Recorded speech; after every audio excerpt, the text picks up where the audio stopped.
Assalamualaikum warahmatullahi wabarakatuh. Innal hamdalillah nahmaduhu wa nasta'inuhu wa nastaghfiruh wa na'udzu billahi min shururi anfusina wa min sayyiati a'malina. May yahdihillahu fala mudilla lahu wa may yudlil fala hadiya lahu. Ashhadu an la ilaha illallah wahdahu la syarika lahu wa ashhadu anna Muhammadan abduhu wa rasuluhu la nabiyya ba'dah. Allahumma salli wa sallim ala nabiyyina Muhammad wa ala alihi wa sahbihi ajma'in, amma ba'd. Usikum wa nafsi bitaqwallah kama qala Allah ta'ala fi kitabihil karim. A'udzu billahi as-sami'il 'alim minasy syaithanir rajim. Ya ayyuhalladzina amanu taqullaha haqqa tuqatih wa la tamutunna illa wa antum muslimun. Alhamdulillah, puji syukur kita panjatkan kehadirat Allah Subhanahu wa taala di pagi yang cerah ini, yang membahagiakan ini. Kami diberikan kesempatan untuk bersilaturahim pada warga di Masjid Al-Ijtihad ini. Meskipun ilmu kami tidak ada, tapi diperkenankan untuk duduk di sini, dan mohon izin, tidak selalu, kata para ulama, orang yang lebih berilmu menyampaikan kepada orang yang lebih tinggi, lebih rendah ilmunya. Sebagaimana Nabi SAW pernah meminta sahabat Abdullah bin Mas'ud untuk membacakan Al-Quran kepada beliau. Awalnya Abdullah bin Mas'ud itu merasa sungkan. Ya Rasul, bagaimana saya membacakan Al-Quran padahal Al-Quran itu diturunkan kepada engkau? Seakan-akan mengajarkan kepada orang yang di beliau ini diturunkan Al-Quran. Kata Rasulullah, tidak, aku ingin mendengarkan dari orang lain. Jadi ya ini mungkin ibaratnya seperti saat ini saya mungkin ilmu tidak ada, tapi karena kewajiban kita, pertama untuk bersilaturahim, kemudian yang kedua tawassaw bil haq tawassaw bis sabar. Jadi hanya sekedar untuk kita saling mengingatkan, saling bertausiah, karena tidak ada manusia yang sempurna. Makanya Allah kemudian menyuruh kita untuk senantiasa saling berwasiat, saling menasihati. Tawassaw bil haq tawassaw bis sabar. Karena kita masih manusia. Kalau kita sudah lepas dari predikat manusia, mungkin baru kita tidak ada kewajiban lagi untuk tawassaw bil haq tawassaw bis sabar. Jamaah rahimakumullah, alhamdulillah, salawat dan salam senantiasa mudah-mudahan kita selalu curahkan kepada baginda Rasul sallallahu alaihi wasallam. Salah satunya pada pagi hari ini kita ungkapkan salawat kita itu berikut dengan kecintaan kita itu kepada baginda Rasul sallallahu alaihi wasallam, dengan kita mempelajari, merenungkan dan menggali hikmah yang terkandung dalam kehidupan baginda Rasul sallallahu alaihi wasallam. Yang kata para ulama, diantaranya Safiur Rahman Mubarakfuri, ulama mutaakhirin dari India. Beliau ada bikin buku Rahiqim Makhtum, buku khusus membahas sirah nabawiyah yang kemudian mendapat penghargaan dari Rabithah Alam Islami sebagai sirah terbaik abad ini. Nah, beliau menyebutkan bahwa sirah nabawiyah itu, kisah kehidupan baginda Rasul sallallahu alaihi wasallam itu seperti sumur yang diambil terus airnya, tidak pernah kering. Misalnya sumur Zam-Zam, datang orang ambil, datang orang ambil, datang orang ambil, semua orang mengambil manfaat dari sumur itu, mendapatkan air dari sumur itu, tidak pernah kering, tidak pernah kehabisan bahan kimia dia. Oh, itu memang PDAM, oh bukan. Kalau PDAM, kenapa ini? Wah, bahan kimianya habis katanya. Mau masang, aksesorisnya habis, nggak ada. Kalau PDAM masih bisa kehabisan. Ini Nabi SAW seperti sumur yang nggak pernah kering-keringnya. Nah, ini ulama yang satu membahas ceritanya itu juga, Pak.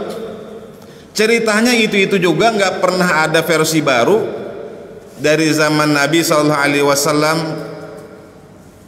dialami peristiwanya oleh para sahabat, kemudian para sahabat menceritakan kepada sahabat yang lain, dan ini kebiasaan para sahabat, Pak.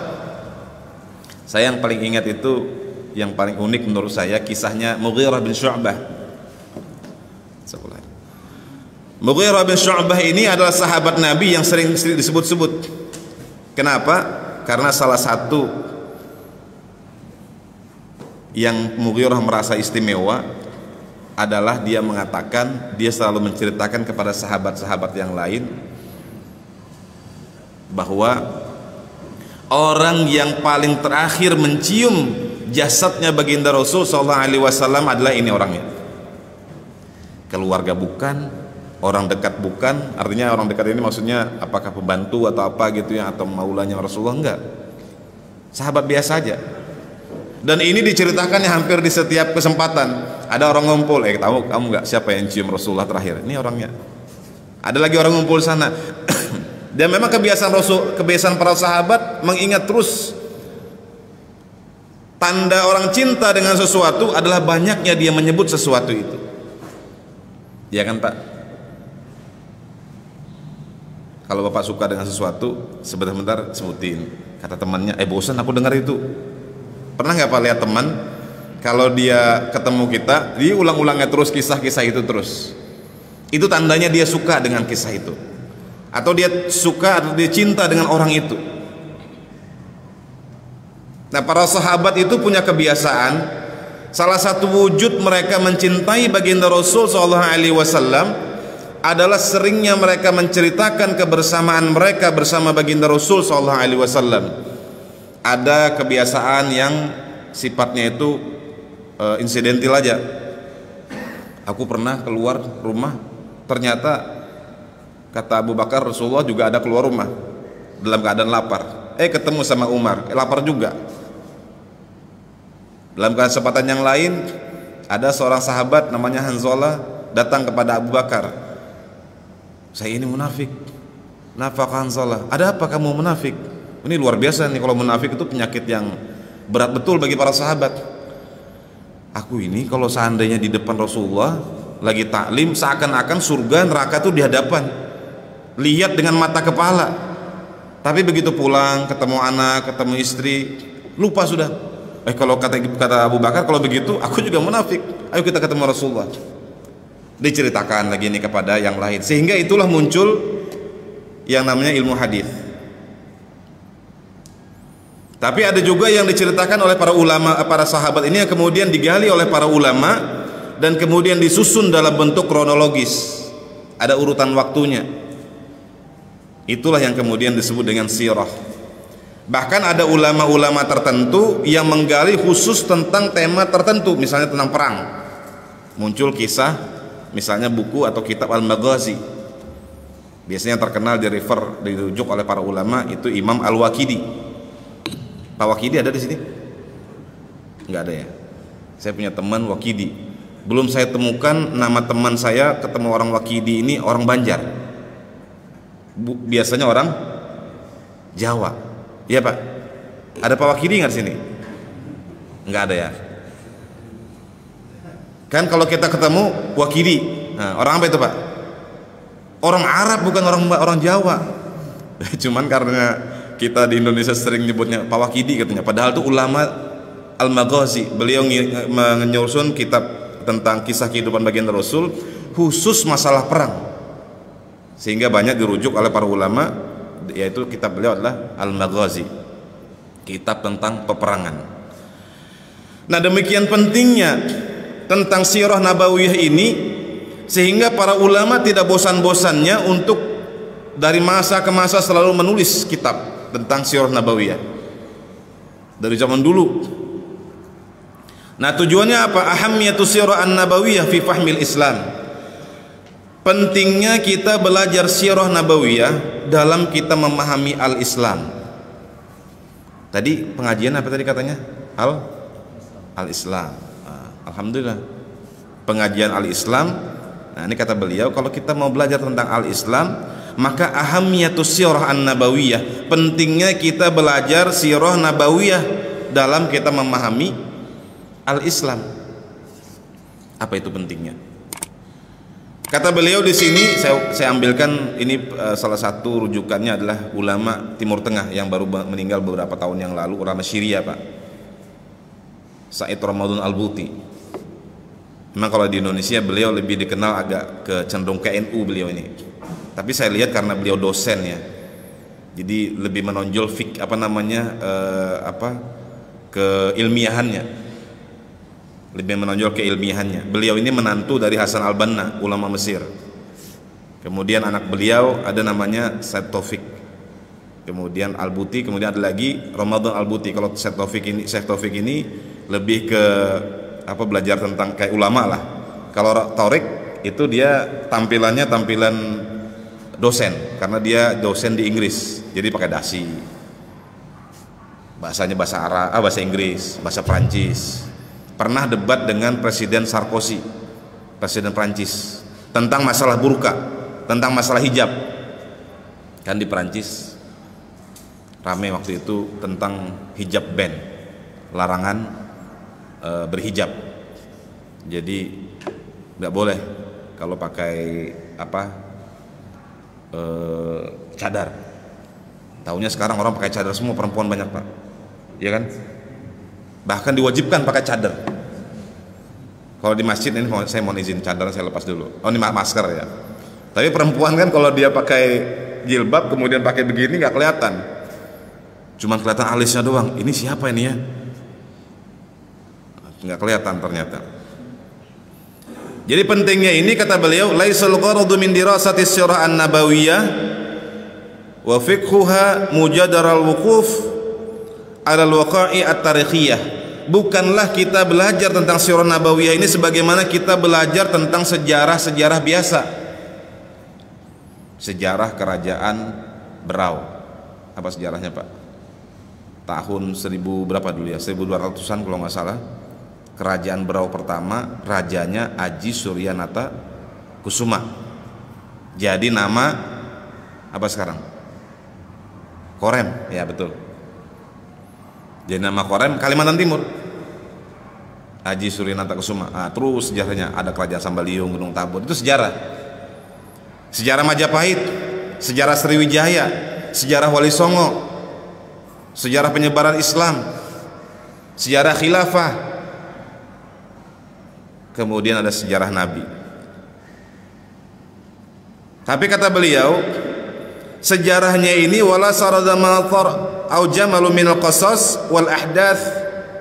Ini bukan sejarah sebagaimana sejarah biasa dalam kisah-kisah ajmalu minal qasas, sejarah tentang kisah-kisah yang indah, kejayaan, kegemilangan masa lalu Majapahit dan seterusnya. Bukan hanya sekedar seperti itu, kegemilangan Islam kata beliau. Fala yanbaghi an na'tabira dirasata fiqh sirah an-nabawiyah min jumlatid dirasatit tarikhiyah. Tidak boleh kita menyetarakan sejarah, kita mempelajari sejarah Nabi ini dengan sejarah-sejarah biasa yang saya sebutkan tadi Pak. Ini bukan sejarah biasa kata beliau.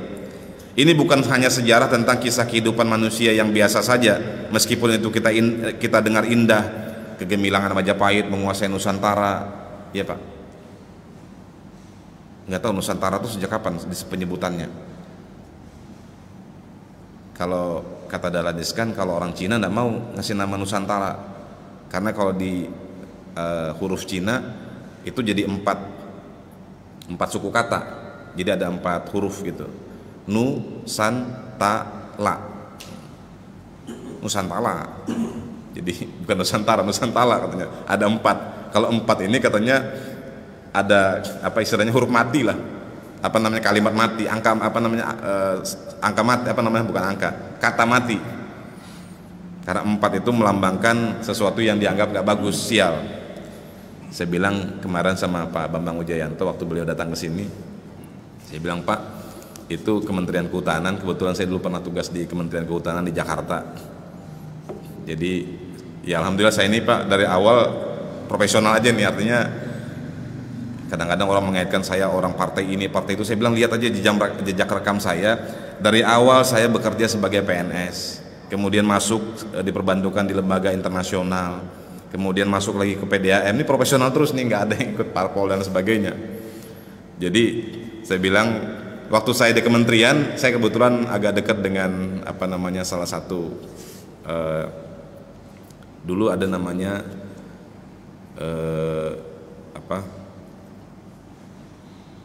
salah satu tokoh lah di sana, dia aktif di PAN waktu itu. Jadi dia punya akses ke menteri gitu kan. Saya lihat pokoknya betul serangan terhadap menteri ini, sampai dilaporkan KPK dan sebagainya lah. Banyak banyak serangan, tapi tidak ada satupun yang kena. Dituduh ini mau dilaporkan KPK, dituduh ini laporan KPK. Padahal menterinya tuh berkantor di lantai 4. Lantai 4 Pak, kan lantai itu biasanya kalau kita ke hotel 1, 2, 3, 5 ya kan Pak, 6, 7, 8, 9, 10, 11, 12, 14, kadang-kadang langsung 15. Jadi saya bilang ini yang nyusun hotel ini gimana anunya nih, konstruksinya. Saya khawatir juga. Kenapa Pak? Menghitung aja salah dia, nggak bisa. Belum sampai ratusan ribuan jutaan, baru 1, 2, 3 aja saya nggak bisa menghitung, ya kan Pak? Coba Bapak kalau ke Jakarta, hotel tinggi-tinggi itu bintang lantainya itu, pernah nggak Bapak lihat, hitungin lantainya tuh, lantai 1, lantai 2, lantai 3, langsung lantai 5 dia Pak. Di mana-mana anak TK, anak SD, anak SMP kalau belajar berhitung 1, 2, 3, 4. Ini dia 1, 2, 3, 5. Habis 12 bukan 13 Pak, tapi langsung 15. Nah ini karena tadi khawatir ada yang sifatnya seperti tadi. Ada 4 kata tadi kan, Nusantara. Padahal menterinya waktu itu Pak Zulkifli Hasan, kemudian sebelumnya lagi Pak Kaban, itu dicecar terus masalah macam-macam KPK, tapi nggak ada yang sampai sekarang pun yang terbukti. Padahal saya tahu nih orang dalam ini. Jadi maksud saya nggak ada hubungan sebenarnya angka-angka itu dengan keunggulan atau keberuntungan ataupun kesialan seseorang. Allah yang menentukan sesuatu itu. Tapi saya pikir kalau di sini khalas lah, selesai sudah bab tentang itu. Jadi dulu Nusantara itu ada kegemilangan luar biasa. Cerita lagi tentang bagaimana kegemilangan Sriwijaya. Nah, itu kata beliau di sini tidak boleh kita membandingkan, bukan tidak boleh ya, tidak sepadan, fala yambaghi kata beliau, tidak layak untuk membandingkan sejarah-sejarah itu dengan sejarah Nabi sallallahu alaihi wasallam. Sya'nuha ka sya'nil itla'i ala siratihi khilafa'il al-islam minal khulafa'i, ataupun bahkan kita membandingkan dengan sejarah khalifah di antara khalifah yang ada, au ahdun minal uhudi at-tarikhiyah al-ghabirah, ataupun tentang masa-masa kurun-kurun periode-periode tertentu yang dulu dianggap masa yang sudah lewat, yang gemilang. Nggak bisa, nggak layak kita bandingkan dengan kehebatan masanya baginda Rasul sallallahu alaihi wasallam. Kenapa? Karena kata para ulama, tidak ada masa, tidak ada tempat di mana di situ berkumpul orang-orang hebat, di mana berkumpul orang-orang luar biasa pada tempat yang sama, pada waktu yang sama. Kan biasanya Allah tuh menurunkan orang yang luar biasa tuh tiap 100 tahun ada, 100 tahun ada, 100 tahun ada. Waktunya beda-beda Pak.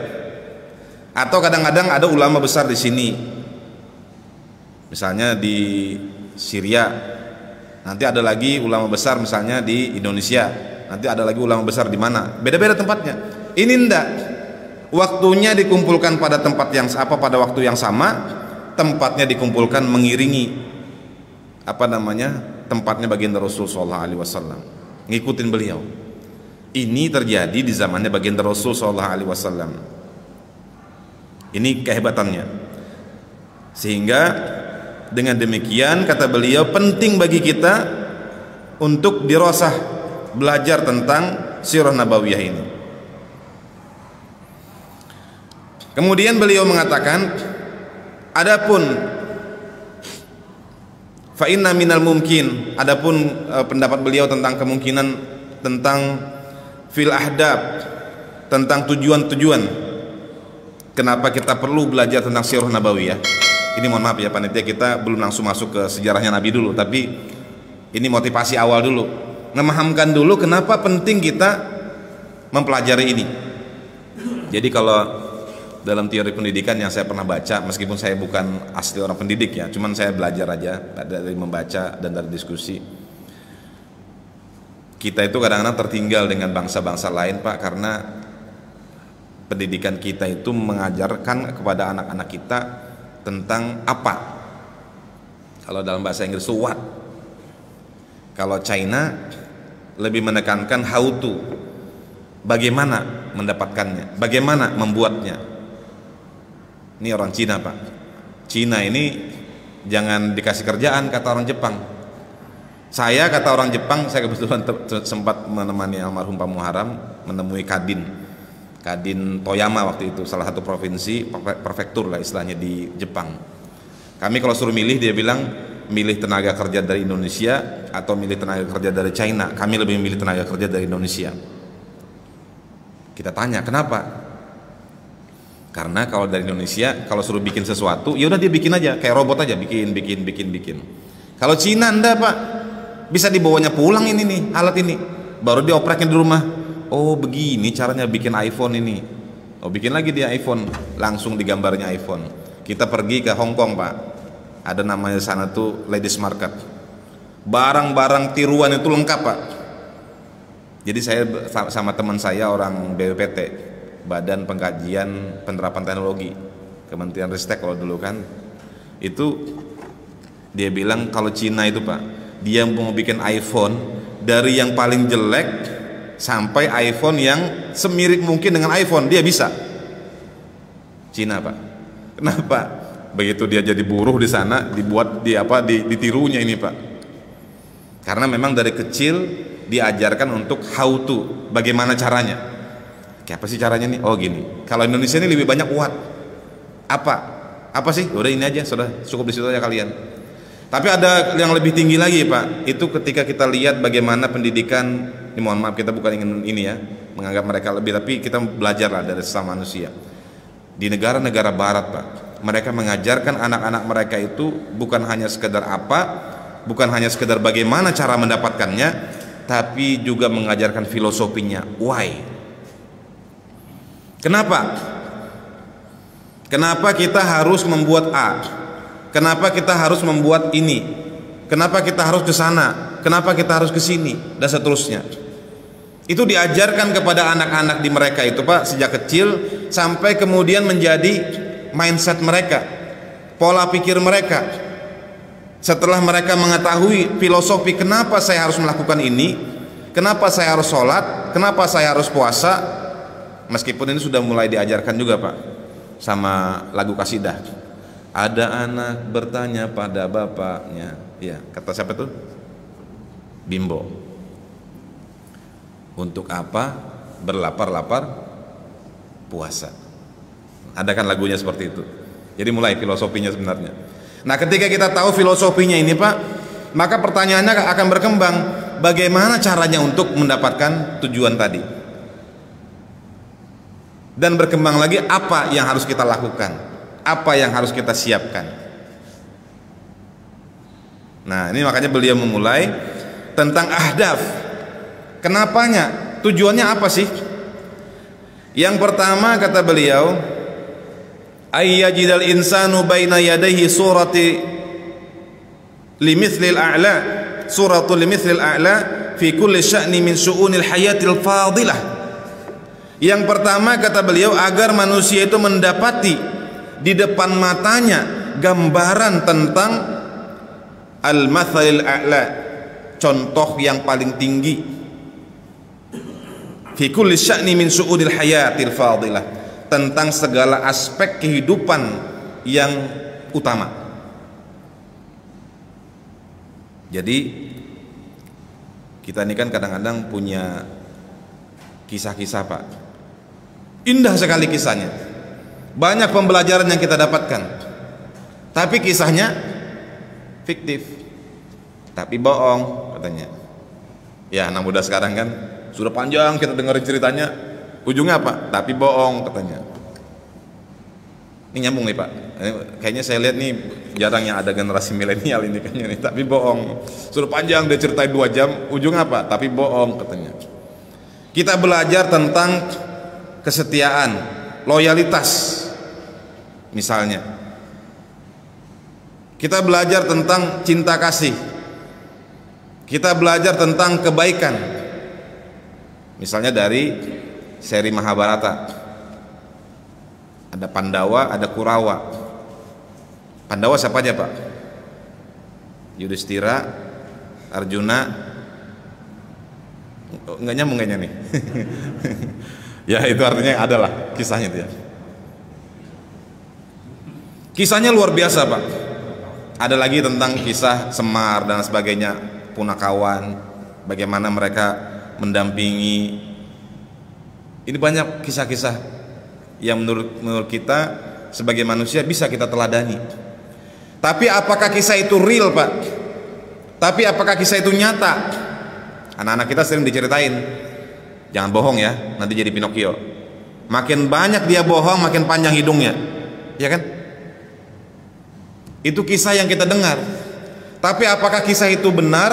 Kisah itu nyata dalam kehidupan? Belum tentu. Kalaupun nyata, kadang-kadang kisahnya dibumbu-bumbui, layangan putus.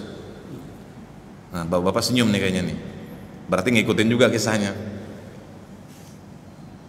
Jadi luar biasa, banyak kisah-kisah itu yang bertebaran di sekitar kita. Kita mengambil pembelajaran dari kisah itu, tapi sebenarnya belum tentu kisah itu adalah kisah nyata. Tapi kalau kita mengambil kisah baginda Rasul SAW, kisah itu betul-betul nyata, bukan fiktif, dan tidak dibumbui. Kadang-kadang dibumbui kan? Iya Pak. Karena kalau makanan itu kalau nggak dibumbui apa Pak? Hambar. Itu kan? Saya pernah baca sebuah kisah. Suatu ketika Ali bin Abi Thalib sama Rasulullah dikasih kurma. Ali bin Abi Thalib ini kan orang cerdas, ya kan, terkenal cerdas. Bahkan kalau di Syiah itu disebutkan ana madinatil ulum, saya ini kotanya ilmu, wa aliyu babuha, dan Ali adalah pintunya. Jadi kalau mau dapat ilmu lewat pintu dulu kan, kalau masuk kota kan, kalau mau masuk masjid ini lewat pintu dulu kan. Kalau mau masuk ke dalam ilmu, pintunya Ali. Itu saking orang Syiah itu mengelu-elukan Ali bin Abi Thalib.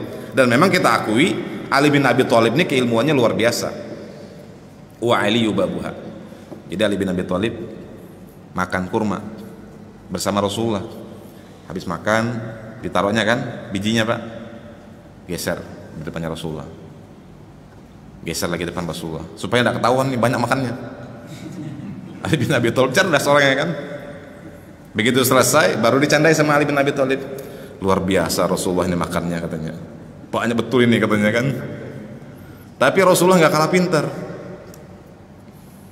Ya alhamdulillah kata Rasulullah, nggak apa-apa saya banyak makan ini. Tapi saya masih memilah-milah. Bijinya nggak saya makan katanya. Itu latihan Ali bin Abi Thalib. Sama biji-bijinya dimakannya rupanya. Kenapa? Karena tidak ada biji di depan Sayyidina Ali. Dari tadi kelihatan makan aja kan, tapi nggak ada bijinya. Berarti dimakannya juga bijinya itu. Nah tapi setelah saya cek di internet tentang kisah itu, saya coba searching pakai bahasa Arab. Oh ternyata saya lupa waktu itu apakah dhaif atau maudhu'. Nah kalau maudhu' berarti kan cerita fiktif. Walaupun nggak tahu, jangan-jangan itu terjadi juga, bukan apa ya waktu itu, apakah terjadi pada ulama atau apa gitu, saya lupa jadi karena lama sekali saya searching. Tapi maksud saya itu adalah bumbu gitu kan. Jadi kadang-kadang kita membumbui, tapi hebatnya dalam Islam Pak, bumbu-bumbu itu kemudian bisa ditashih oleh para ulama. Datang Imam Bukhari, kemudian beliau cek sanad hadisnya gimana, matannya gimana, redaksinya. Makanya kata para ulama, ilmu itu tergantung sanadnya aja. Tidak ada ilmu kalau nggak ada sanadnya, nggak ada rantainya ini Pak. Dari sipulan dicek dulu. Oh sipulannya tukang bohong, ada dhaif langsung. Apa bukan dhaif, maudhu langsung. Kalau dia tukang bohong. Oh sipulan ini kayaknya ingatannya agak kurang ini. Ingatannya kurang bagus. Oh, ini dhaif, lemah.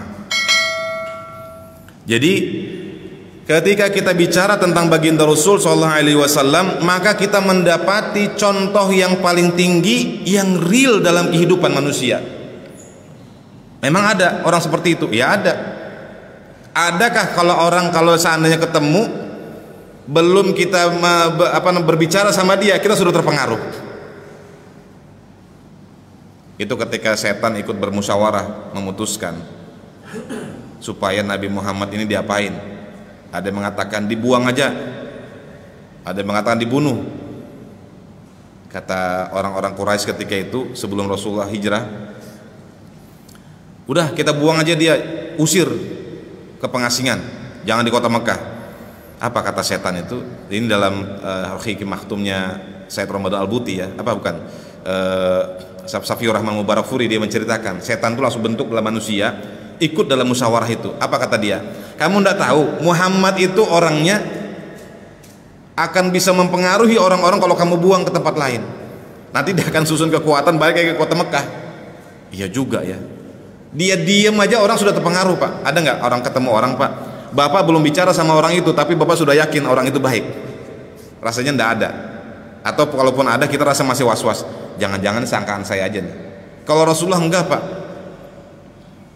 Dan beliau ini sejak lahir bawaan orok kata orang. Sudah kelakuannya kepribadiannya begitu. Orang Quraisy nih mau memaki-maki Rasulullah, mau membuat hoax kepada Rasulullah, mau membranding Rasulullah itu jelek. Gimana?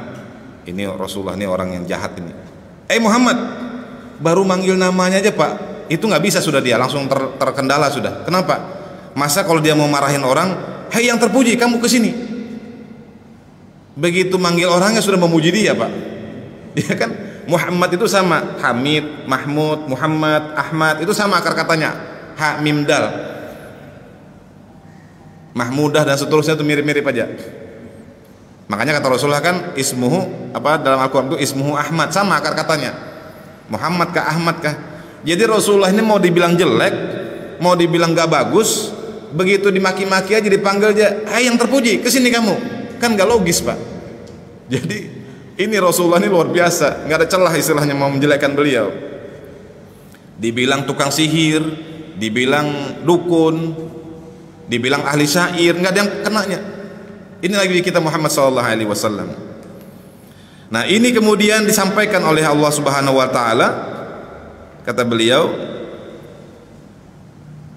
walidza ja'alahu Allahu qudwatu lil insaniyah kulluha idz qala laqad kana lakum fi rasulillahi uswatun hasanah. Ini surah Al-Ahzab yang sering kita ulang-ulang, ayat yang ke-31. Jadi Pak, Nabi kita Muhammad SAW ini luar biasa, merupakan contoh yang paling tinggi dari kalangan manusia. Kita dengar kisah Cinderella, kisah Pinocchio, itu fiktif semua. Dalam Islam jangankan fiktif, Pak, bumbunya aja nggak boleh. Begitu ada kisah yang agak aneh, dicek sama ulama, oh maaf, ini dhaif, oh maaf, ini maudhu, palsu, fabricated kalau bahasa bulenya, buang. Jadi kita ini terpelihara, Pak. Kalau kitab-kitab agama lain, Pak, ada yang levelnya khayalan, mohon maaf nih ya, ini kita membandingkan agama kita aja nih. Ada yang mungkin levelnya derajatnya dibandingkan kita itu nggak tahu hadisnya dhaif atau maudhu atau apa. Karena begitu orang mengatakan saya mendengar dari Abu Bakar, padahal dia bukan tabi'in, bukan murid sahabat, tapi tabi'ut tabi'in, murid dari sahabat. Lihat usianya nggak cukup, nggak ketemu nih orang ini, berarti dia bohong, atau dia dianggap ditinggalkan, matruk. Jadi seperti itu dalam Islam, ada ilmu yang luar biasa yang orang agama lain tidak memiliki ilmu seperti ini, yaitu tentang ilmu sanad tadi. Itu yang pertama. Yang kedua, ini baru mau yang kedua, sudah mau habis waktunya ya? Masih 15 menit? Oh, saya pikir habis waktunya. Ayyajidal insanu baina yadayhi suratu limithlil a'la. Oh maaf, tadi yang pertama tadi ya.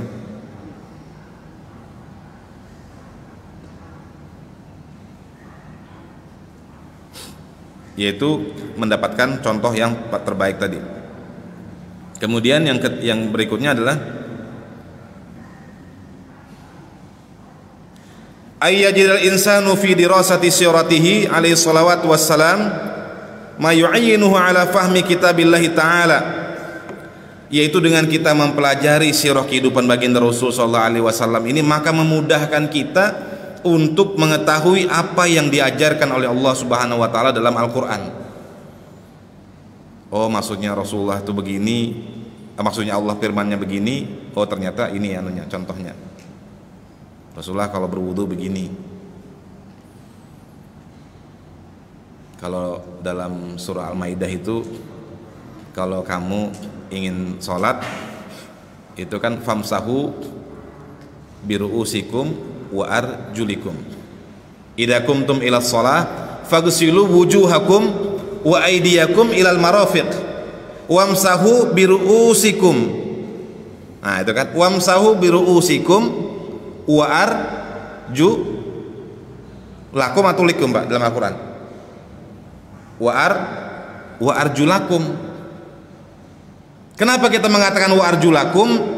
Karena kalau kita lihat maknanya dari ayat tadi di surah Al-Maidah bagian awal itu, ayat berapa tuh ya? 3 apa ayat 5 itu? Saya ini bukan Ustaz Adi Hidayat ya. Ustaz Adi Hidayat pojok kanan kiri, kalau bisa belok-belok sana sedikit, kiri kanan dan seterusnya. Artinya hafal betul beliau. Jadi kalau kita buka Al-Quran itu sebelah kiri nih, atas pojok. Jadi kalau kita baca itu, wahai orang beriman, kalau kamu mau sholat, idza qumtum ila sholah faghsilu wujuhakum, wajah kalian nih faghsilu itu apa? Disapu dengan air, maksudnya dibasuh. Dibasuh itu disapu tapi pakai air, ambil air sapu. Nah, tapi bukan wamsahu. Kalau wamsahu disapu tanpa air, itu waghsilu namanya. Apa yang digusul, apa yang dibasuh, yaitu wajah kalian, wujuhakum. Ini kalau kita belajar bahasa Arab itu atof itu menyambung yang berikutnya. Wow, dan. Wa aidiyakum, dan tanganmu. Tanganmu apa? Basuh juga, karena perintah depannya adalah waghsilu. Tapi begitu sampai kepada kepala, kalimatnya berubah, bukan waghsilu lagi. Kalimatnya adalah wamsahu, dan sapulah. Ya Pak, kalau kita belajar fikih ya. Kalau fikih biasanya kan kalau di Muhammadiyah ada fikih tarjih. Mentarjih mana yang lebih rojih, mana yang lebih kuat. Jadi kepala disapu, bukan digusul. Nanti begitu habis wudhu, habis ini rambut basah-basah semua, rupanya salahan dia, digusul enggak, ini bekas dari air dan ini aja kita sapu. Biru'usikum, jadi ketika di depannya bi itu bukan ru'usa atau ru'usu, tapi harus ru'usi. Bismillahi atau hu, Pak? Bismillahirrahmanirrahim, bukan Bismillahirrahmanirrahim atau Bismillahirrahmanirrahim, enggak. Kan aneh kalau Bismillahirrahman. Bismillahi. Kenapa Bismillahi? Karena depannya bi. Nah, ini kalau bahasa Arab. Li itu harusnya juga lillahi, bukan lillaha, lillahu, enggak. Nah, karena bi di depannya maka ru'usikum.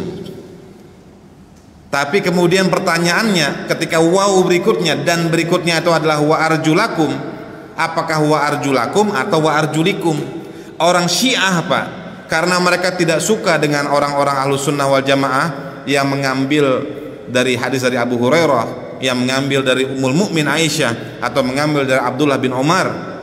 Ini yang 3 besar perawi-perawi hadis, sahabat yang meriwayatkan hadis. Maka kemudian mereka menolak. Akhirnya apa? Yang penting tampil beda. Ini mohon maaf kalau ada yang ini ya. Ini kita ajaran yang kita yakini Ahlus Sunnah wal Jamaah. Begitu wa arjulakum kaki, kita mengambil wa arjulakum, padahal di depannya itu Pak ru'usikum.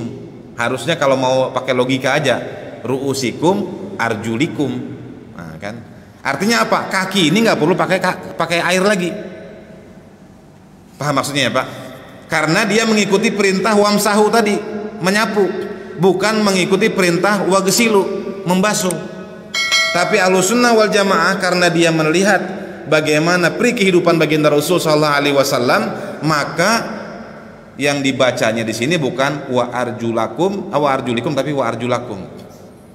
Kan ini Pak, kalau bahasa Arab kan ini a, i, u atau apa nih? Bat di atas kah, di bawah kah, atau dhammah? Kalau ada ustadz saya dulu orang Lombok, nah itu Pak Jun itu orang Lombok, ada ustadz saya dulu. Kalau dia belajar dia bilang ketika ulamanya membaca ini kembang kah, kambing kah, kumbang katanya. Sama orang Melayu kan, kaf, mim, ba sama ghen yang ada titik 3. Ini kumbang kah, bunga berarti kan, kambing kah yang makan bunganya, atau kembang, bunga yang dimakannya. Beda semua nih kan Pak, kumbang, kambing, kembang. Begitu dibaca pakai bahasa Melayu nih kan, maka bersepedalah Nabi di dalam masjid katanya. Apa maksudnya? Rupanya maka bersabdalah Nabi dalam masjid. Rupanya bersabdalah Nabi dalam masjid. Begitu dibaca karena ini di sukun kah atau di ini, maka bersepedalah Nabi katanya dalam masjid. Ini kurang ajar berarti ini pencetus kitabnya. Rupanya salah baca aja rupanya. Jadi a, i, u, apa namanya kalau di kita ya, a, i, u, e, o nya itu dhammah kah, fathah kah, atau kasrah. Nah ini bisa paham kita tentang Al-Quran karena ada kisahnya, Nabi yang menjelaskannya. Jadi ketika kita mendapati ayat-ayat Al-Quran, maka kemudian Allah Subhanahu wa Ta'ala berikan penjelasannya, penafsirannya itu dari Al-Quran. Inna katsiran min ayatil Quran innama tafassaraha al-ahdath allati marras bi Rasulillah sallallahu alaihi wasallam wa muwaqifuhu minha. Jadi yang pandai, ya Pak, bukan yang pandai, yang paling bisa menafsirkan tentang ayat-ayat Al-Quran tidak ada yang lain Pak kecuali Nabi sallallahu alaihi wasallam. Makanya kata Ibnu Katsir dalam pembukaan tafsir beliau, kalaupun ada orang menafsir Al-Quran tanpa melalui penjelasan Rasulullah atau keterangan sahabat yang bersumber dari Rasulullah, hanya berdasarkan otaknya saja, maka apapun yang dia tafsirkan itu salah, kata beliau. Meskipun setelah dicek, oh benar kok penafsirannya, enggak, salah, karena metodologi yang dia pakai salah. Karena Islam itu tidak hanya melihat hasil, tapi melihat proses. Nggak boleh Pak kita menafsirkan Al-Quran itu dengan penafsiran kita aja. Al-fitnatu asyaddu minal qatl. Apa bahasa terjemahnya Pak? Fitnah itu lebih kejam daripada pembunuhan. Oh ini fitnah ini. Padahal begitu kita buka tafsirnya, yang namanya al-fitnah itu asyirku billah. Syirik kepada Allah itu namanya fitnah.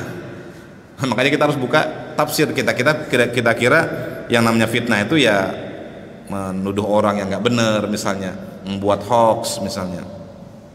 Ini orang ini dicari-cari kesalahannya nih, salah satu nggak terbukti, cari lagi kesalahan, salah satu nggak terbukti, cari lagi kesalahan, terus saja. Nah itu dianggap fitnah, lebih kejam daripada pembunuhan. Nah, padahal kalau kita lihat tafsirnya beda lagi. Itu baru tahap kedua nih ya, baru poin ke berapa ini? Yang ketiga, kayaknya saya harus percepat nih karena tinggal 3 menit lagi. Ayajtami'a ladayil muslim min khilali dirasatihi suratihi sallallahu alaihi wasallam akbaru qadri minal thaqafah wal ma'arif al-islamiyah as-sahihah. Yang kedua yaitu bahwa orang-orang Islam itu mendapati dari sirah nabawiyah ini adalah kemampuan tertinggi manusia dalam dia memahami tentang wawasan keislaman, dalam memahami tentang ma'rifah Islamiyah. Jadi kalau Islam itu dilaksanakan, pemahaman yang paling pas sudah, nggak ada lagi pemahaman yang lebih hebat daripada ini, yaitu kita lihat sirah nabawiyah. Jadi penerapan Islam yang paling luar biasa itu ya yang paling tinggi ya seperti Rasulullah, nggak ada lagi yang lebih hebat dari beliau. Itu sudah cukup sudah gitu kan. Nah kemudian yang kelima yaitu ayyakun ladail muallim wad da'iyah al-islami at-taraik at-tarbiyah wat ta'lim, yaitu yang kelima yang kata beliau yang paling penting adalah bagi para dai, kata beliau, bagi para muallim, orang-orang yang mengajarkan ilmu, itu adalah beginilah cara bagi dai untuk hidup, beginilah cara bagi muallim untuk hidup. Kalau Anda mengajarkan kebaikan, kalau Anda mengajarkan kebenaran, kemudian ada orang memfitnah Anda, kalau ada orang mengatakan Anda jelek, jangankan Anda orang seperti ini nggak ada apa-apanya. Rasulullah loh, matsalil a'la, contoh yang paling tinggi. Tidak ada orang lebih hebat daripada manusianya daripada Rasulullah kecuali beliau. Dari zaman Nabi Adam sampai kiamat, tidak ada yang lebih hebat dari beliau, tidak ada yang lebih mulia dari beliau, tidak ada yang lebih dicintai oleh Allah daripada beliau. Orang seperti ini aja Pak difitnah, apalagi kamu nggak ada apa-apanya. Sholat juga belang bentong. Kalau Ustaz Adi Hidayat hisab juga deg-deg, apa namanya? Apa kalau Ustaz Adi Hidayat itu kalau hisabnya tuh ya menegangkan. Nah itu kan hisab juga menegangkan. Masih mending para sahabat yang 70.000 yang bi ghairi hisab, tanpa hisab. Rasulullah